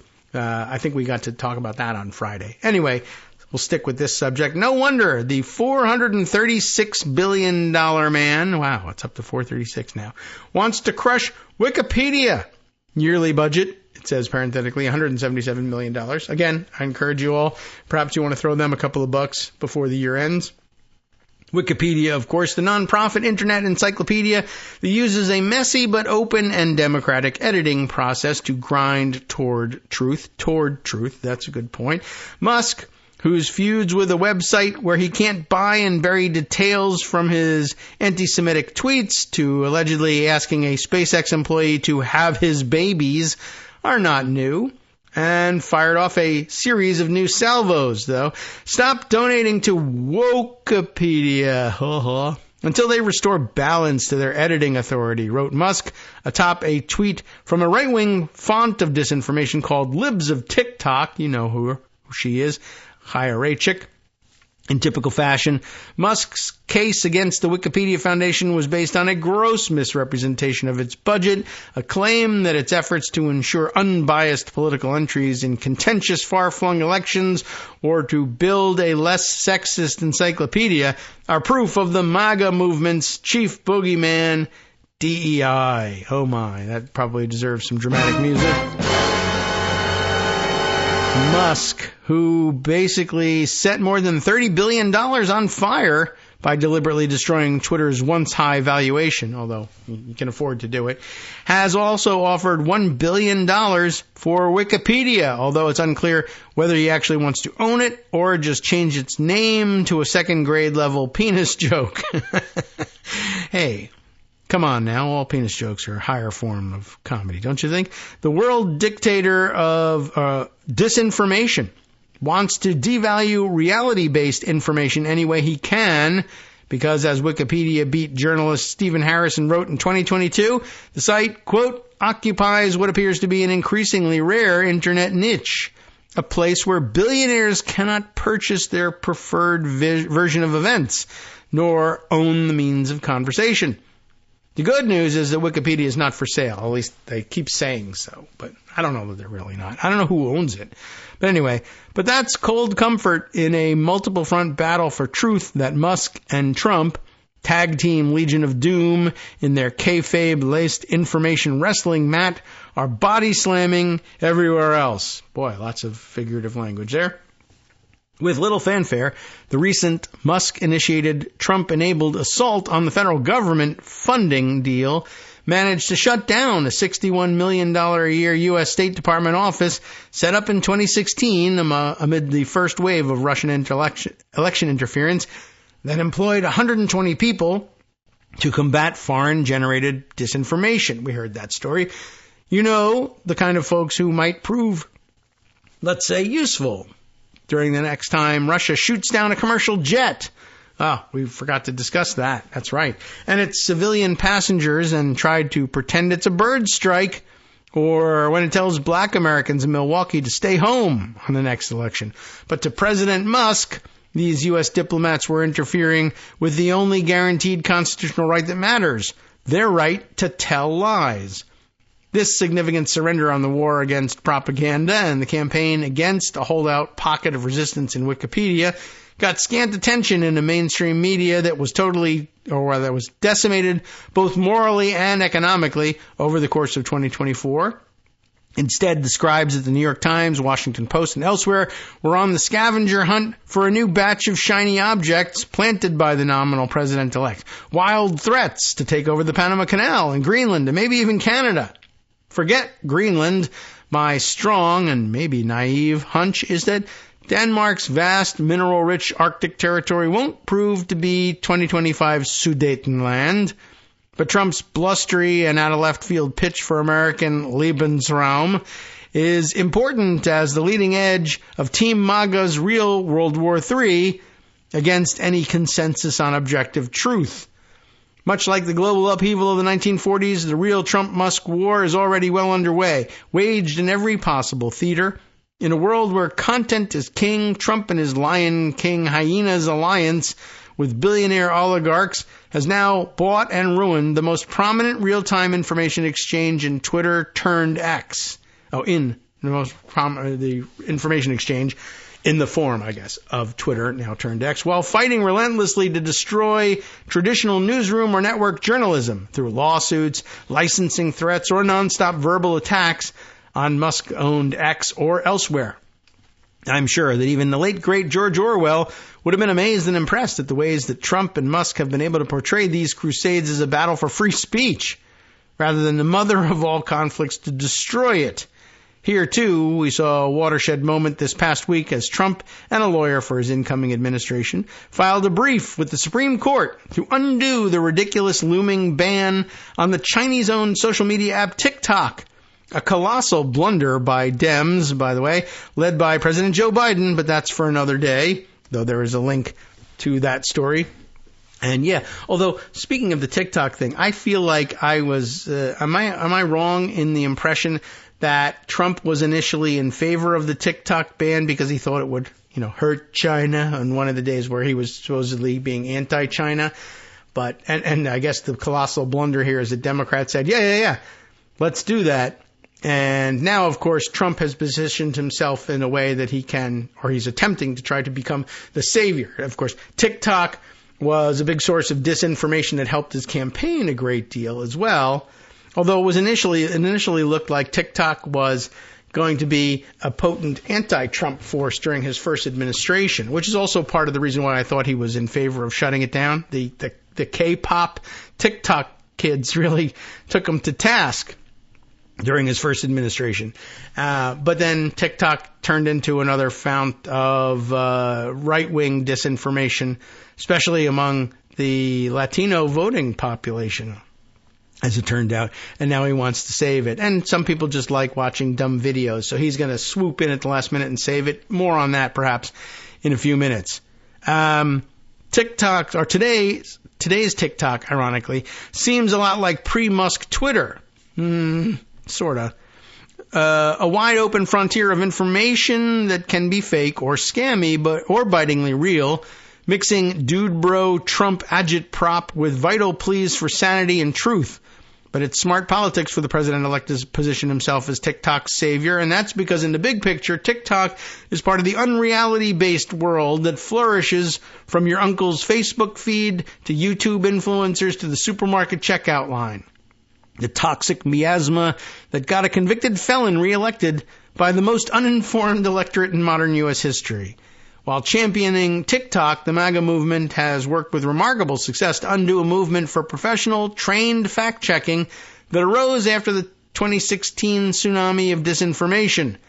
A prime example is the site NewsGuard, whose ambitious, nonpartisan goals of promoting truth-seeking newsrooms have been undermined by the same unholy alliance of big tech and congressional Republicans that has stopped or weakened similar efforts from Harvard to Homeland Security. The tactical goals for Musk: lower taxes, the end of government regulations, preferential deals with the U.S. government, and yes, Bond fans, global domination. And for Trump, disappearing his criminal cases while monetizing the American presidency, are very much in sight. Their strategy for getting there, the real World War III that doesn't involve storming Panama, is the nuclear demolition of objective reality. And so, the undemocracy's Legion of Doom is winning World War III when American voters are as badly confused and misinformed as those the Washington Post interviewed this past week.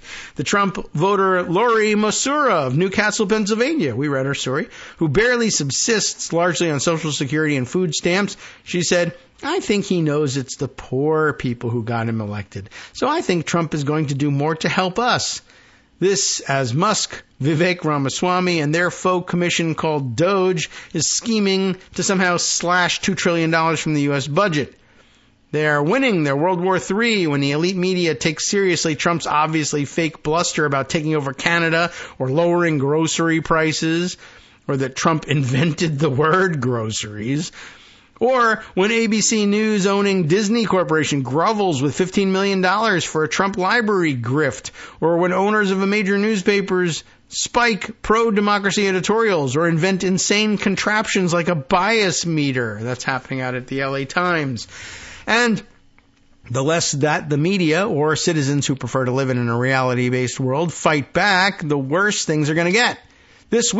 Last week, I guess, the 39-year-old taxi driver and self-described ex-Marine from Grand Junction, Colorado, followed a TV journalist of Pacific Islander descent some 40 miles and then physically attacked him after allegedly yelling, "This is Trump's America now," and "I took an oath to protect this country from people like you." That wasn't the oath. Come on. The fact that 2024 was also one of the worst years globally, and largely due to Gaza, for killing journalists since modern record-keeping should be a wake-up call for what can happen here. But yet there is also hope, and not just because the post-Christmas Trumpist meltdown on X, pitting the billionaire oligarchs of the new MAGA against the classic MAGA of white supremacy, led to Musk's blatant efforts to silence his online critics in the process and make an utter mockery of his free speech mantle. Not surprisingly, donations to Wikimedia, that's right, Foundation, from everyday folks outraged by Musk's renewed assaults have risen sharply since Christmas, perhaps as much as 400%, although the exact figure is unclear. You'll want to add to that if you don't mind. The aftermath of Trump's election victory has also sparked a broader conversation about getting smart about fighting disinformation by supporting local news and nonprofit, and thus non-billionaire, newsrooms, and creating alternative ways of getting reality bites to an electorate that is now feasting on fake news. It's past time to fight their war and defeat them on their turf, which thankfully is not the frigid glaciers of Greenland. All right, points well made. And some segues suggested. What's going on with the TikTok thing? Well, Trump has filed suit. I guess the current state of the law is that the TikTok ban, if the American version of TikTok somehow isn't sold into non-Chinese ownership by January 19th, just prior to the inauguration date, then the ban, the legislative ban such as it is, will kick in. Trump has apparently filed an emergency action before the Supreme Court asking the court to delay the execution of this deadline and allow the decision to be made by his administration instead. And there's just, not only is there no basis for it, but apparently he hasn't even done a particularly good job in trying to invent one. Steve Vladeck has done a, Substack deep dive into this. President-elect Trump's law-free TikTok brief, a friend of the court brief filed by the incoming president's nominee to be the next Solicitor General, is a revealing and alarming example of political arguments wholly divorced from law. So important to read through this, not just because Steve Vladeck usually knows what he's talking about and analyzes it as though he did, at the very least. And he's due more credit than that, of course. But that this is coming from the guy who's going to be Solicitor General in the next administration. And we're all worried, are we overreacting and thinking that they're just simply going to ask for the most ludicrous possible interpretations of law, or just make stuff up in general and ask for a Supreme Court to rubber stamp it? Would his Solicitor General go along in that? And I guess here the answer is yes. Here's what he's got for us. The biggest news at the Supreme Court last week was almost certainly the flurry of briefs that came in on Friday afternoon in the TikTok case, about which I've written previously. You can read more about it, I'm sure. In addition to simultaneous briefs from the parties, the court received 21 amicus briefs, the most prominent of which was a brief by quote, President Donald J. Trump. He is, of course, not president yet, but at least nominally in support of neither party. The Trump brief, on which Trump's intended nominee to be Solicitor General, John Sauer, is counsel of record. Indeed, Sauer is the only listed counsel, a little unusual for an incoming administration, is a striking document. It includes a series of wholly irrelevant platitudes about Trump, which is weird, but that's what you got to do in order to get a document approved by the Trump forces these days. And even though it takes no position on whether the TikTok statute is or is not constitutional, which, isn't that really the point of filing an amicus brief? Usually, yes. It urges the court to stay the January 19th effective date to allow for Trump, once he comes into office, to pursue some unspecified political solution to the dispute. That shouldn't, ordinarily be particularly persuasive to them. If it is, we really, that portends poorly, let's say, for the future. As noted below, there are two basic problems with the brief. The first is that it is asking the court to do something that the court has no power to do. That does seem problematic, don't you think? Without at least some view as to the constitutionality of the statute, there's no basis for the court to do anything about anything, really, but to do anything certainly to prevent the statute's operative provisions from going into effect on January 19th. Like, why should this law be stopped? The only reason for the Supreme Court to take up the question is to say yes or no to whether or not there's a constitutional question. So if you're going to file something with the court, it should probably ask or answer a constitutional question. That it doesn't is a serious sign for the unseriousness of the incoming Solicitor General, at least, if not the entire administration. So anyway, back to what he's written here. Without at least some view as to the constitutionality of the statute, there's no basis for the court to do anything to prevent the operative provisions from going into effect on January 19th. The second problem is that the brief is both in that ask and elsewhere, relying on political considerations wholly divorced from law. An ominous harbinger for not just for the incoming president, but from his nominee to represent the United States, not just Trump, before the Supreme Court. I've written before about the extent to which at least some of the court's legal analysis is necessarily suffused with, if not influenced by, high politics. But this isn't that. It's pure politics all the way down. And the ridiculous puffery aside, that's quite an opening salvo for the court to receive from the president-elect and Solicitor General designate. The court itself made no other news last week. There were no orders by the full court. I guess this is really sort of a transition into his other discussions about what was going on. And no significant rulings on applications by individual justices. Indeed, we don't expect to hear anything formal from the court until Friday, January 10th, the date of the TikTok argument. The court will likely issue a housekeeping order at some point with respect to the division of time that the argument that will take, but that's it. The only other anticipated news on the horizon is the Chief Justice's year-end report, due to be publicly released at 6 p.m. Eastern Time on Tuesday. Finally, President Biden on Monday vetoed the Judicial Understaffing Delays Getting Emergencies Solved Act. I know that's a dumb name, but why is it called Judicial Understaffing Delays Getting Emergencies Solved? The Judges Act.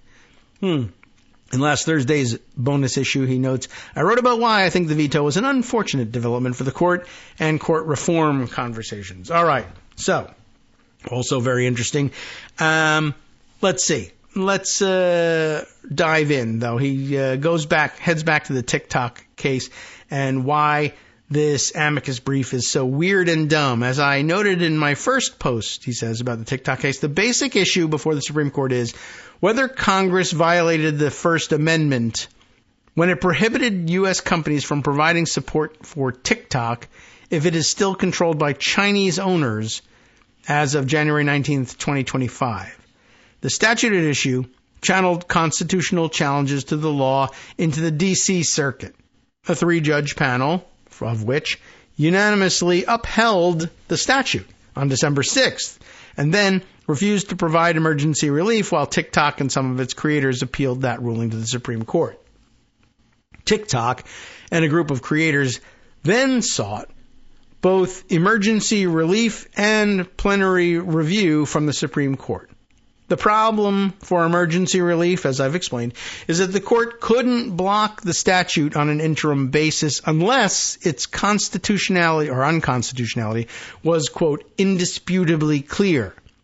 Whatever else might be said about the TikTok statute, it is certainly not indisputably unconstitutional. Instead, the court cleverly deferred emergency relief pending the very expedited briefing and argument. And I continue to believe that the most likely outcome is that the court will rule quickly after oral argument to deny the emergency applications, such that the January 19th deadline will remain in full force, and then eventually hand down a ruling affirming the D.C. Circuit on the merits. Against that backdrop, President-elect Trump's amicus brief is striking. It leads with the claim that, quote, President Trump alone possesses the consummate deal-making expertise, the electoral mandate, and the political will to negotiate a resolution to save the platform while addressing the national security concerns expressed by the government. And building on that theme, what a theme it is, it urges the court repeatedly to stay the statute's January 19th effective date, presumably to buy time for the incoming president to do something to make the underlying dispute go away.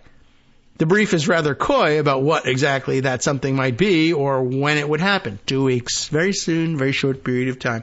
But what a start, right? President Trump alone possesses the consummate deal-making expertise. What? This doesn't belong in a brief at all. Plus, it's wrong. Critically, although the brief alludes to both First Amendment and Article 2 problems with the TikTok statute, it does not actually argue that the statute is unconstitutional. Hence, the nominal designation of the brief as being in support of neither party. It just argues that the questions are significant enough to warrant a temporary, although it should be noted, entirely open-ended pause in the statute's operation.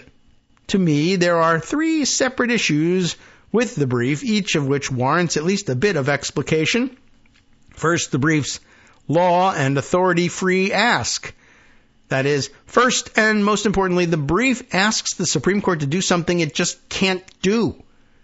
Although the brief refers to the relief it seeks as a stay, there's no question that the only way the Supreme Court can prevent the TikTok statute's operative provisions from going into effect on January 19th is to enjoin them. Indeed, that is an injunction, not a stay, an injunction. And there's a difference. Indeed, this was the exact problem that prevented the justices from granting the emergency relief that both TikTok and the creator challengers sought. A true stay, if that were all that was needed, well, there would be plenty of room for the kinds of equitable, pragmatic arguments offered by Trump. And it should be said, TikTok and the creators, in support of such a measure, but the only court order that can prevent the statute from going into effect at this point is some kind of injunction. That's a unique feature of how the statute was written and how the litigation has unfolded, but the relevant point here is that it's an undeniable one.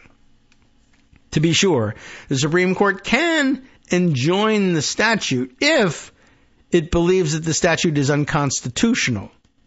I've written before about the very high standard for an injunction pending appeal, which requires that the party's right to be indisputably clear. It certainly is not yet indisputably clear that the TikTok statute is unconstitutional, but were it to become so, there'd at least be an argument that the standard for an injunction is satisfied. Thus, if a majority of the court were to conclude, after and in light of the arguments on January 10th, that the statute is indeed unconstitutional, then there would be at least a plausible argument in support of the court's power to immediately enjoin the statute to give practical effect to that conclusion. But that's not Trump's argument. Rather, Trump's argument is that the court should stay the January 19th effective date because the statute raises constitutional questions. Questions that might be mooted by the notably non-specific political solution the brief suggests Trump would pursue. And therein lies the rub. The court has no authority to block the statute solely because something might happen on some unspecific future date that could moot the constitutional questions it presents. Its authority depends on at least an interim determination that the statute is unconstitutional. To argue for a pause without any constitutional determination is not merely to inject politics into a legal dispute. It is to ask for the law to take a back seat to the politics altogether. It is not surprising, then, that the only authority Trump's brief offers to support such a move is not remotely on point. I know, it gets a little bit weedy here, but it's true. Specifically, the brief cites the court's 2016 ruling in Zubik versus Burwell, a messy dispute about the adequacy of different accommodations that HHS had provided to nonprofit religious employers with religious objections to the Affordable Care Act's mandate that health insurance cover contraception. What? In that case, after oral argument, the court vacated a series of lower court rulings and remanded to the lower courts in light of the positions asserted by the parties in their supplemental briefs. The point of the remand was to give the lower courts another opportunity to consider the complex legal arguments, because the parties' positions had changed, and critically, nothing in the court's disposition in Zubik blocked anything. No statute was paused, no injunction was entered. The justices merely wiped away a bunch of lower court rulings and asked the lower courts to try again. Of course, the court could do that here too, but that disposition wouldn't have the desired effect. The statute's operative provisions are going into effect on January 19th unless the Supreme Court blocks them. Vacating the D.C. Circuit's decision wouldn't be enough. It gets complicated. It gets weedy. But I guess the major takeaway, and maybe we'll dive back into this, is, again, the Solicitor General candidate has been convinced to ask the court to do something it can't do. Why didn't he just say, it doesn't work that way? With Waldman. I don't know, and maybe it's because he just really wants the job and is afraid he'll lose it before he ever gets it if he actually tells President Trump, President-elect Trump, the truth of the matter. All right, well, we'll dive back into that. What a way to start for this week. Up next, of course, Justice Putnam and the West Coast Cookbook and Speakeasy. Do stay tuned.